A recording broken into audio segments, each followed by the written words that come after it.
Ester 6. Mordekai mati.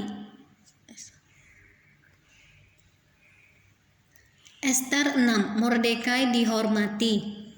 Pada malam itu juga raja tidak dapat tidur, maka bertitahlah baginda membawa kitab pencatatan sejarah lalu dibacakan di hadapan raja.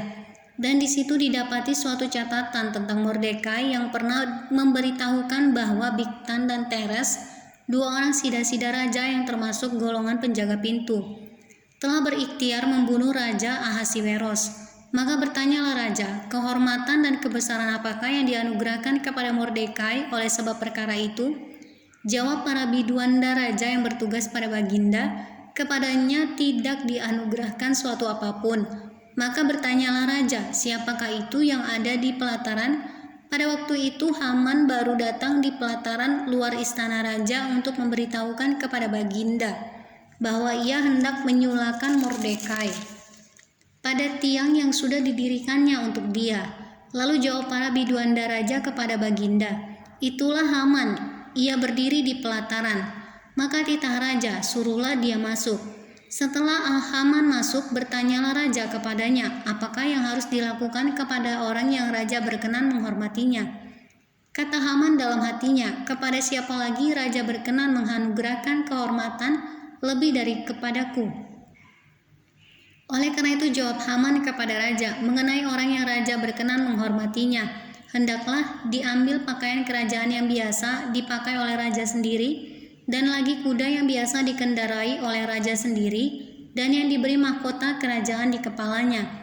Dan hendaklah diserahkan pakaian dan kuda itu ke tangan seorang dari antara para pembesar raja, orang-orang bangsawan, lalu hendaklah pakaian itu dikenakan kepada orang yang raja berkenan menghormatinya.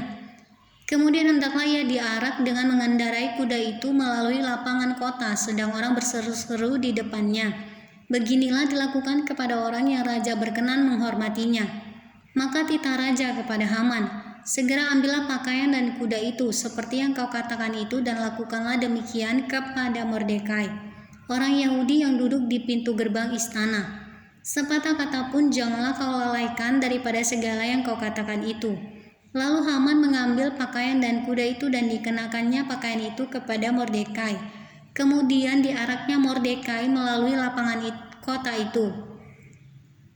Sedang ia menyerukan di depannya, beginilah dilakukan kepada orang yang raja berkenan menghormatinya.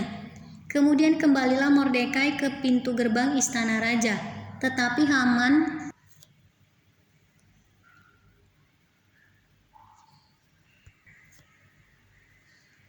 bergesa-gesa pulang ke rumahnya dengan sedih hatinya dan berselubung kepalanya.